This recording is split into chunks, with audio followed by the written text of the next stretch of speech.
Good morning. It's Tuesday apparently.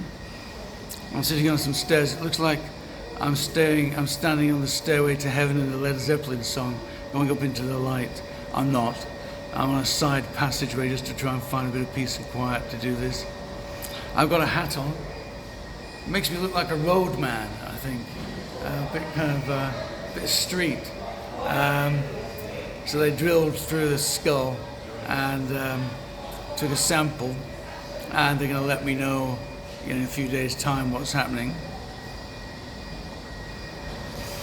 And I was told that part of the reason I had such a bad reaction in the hospital the first night was that they pumped me through of steroids, and it caused a bit of a paranoid reaction. So I was kind of suspecting the nurses of plotting against me and things like this, which was a bit stupid. I've never ever taken any psychoactive drugs in my life, so it's a bit of a shock to the system, but they've explained what happened, and that's probably what happened. I'm feeling a lot more peaceful now. It's possible I may even be able to get home today. They've done the tests. It'll take another week for the test results to come back. But anyway, it's turned into someone's trying to call me now. I'll have to call them in a minute. I'll just finish this off. But I just want to read to you from Luke 7 verse 11. And Jesus is there.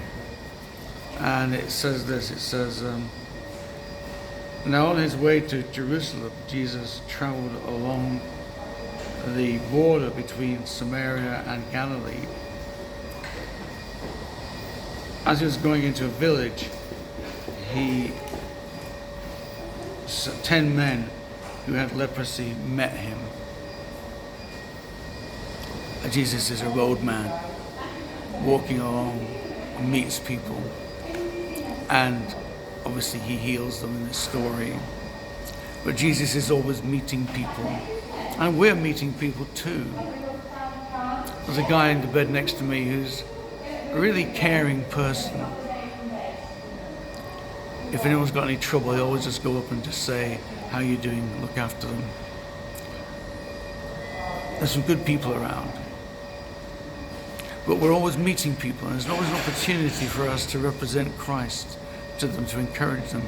So I said to this guy, I said, you're a really caring person. And he said, what do you mean? He was a businessman. He used to run his own corporation, his own construction company till it went bust.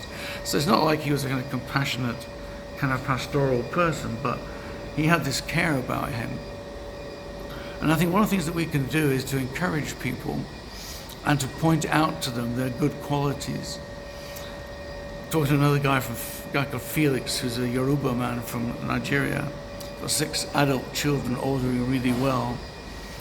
And I'm not sure if he's a believer, but just to commend him and to tell him what a good job he's done with his kids. You know, they're not in trouble, they're doing master's degrees. Commend people, encourage them. Find a word of encouragement that you can speak to somebody today, because God will bring somebody across your path who may be low, may be difficult, but you can be a word from God, a word in season to encourage them. And that may be all it needs. And whether you're a roadman with a trendy, natty hairdo like mine or not, you can be a roadman for Jesus today, and you can represent him and encourage people. And that's your job. Find somebody today that's worse off than you are and bless them. That's my word for you today. God bless you. Bye-bye.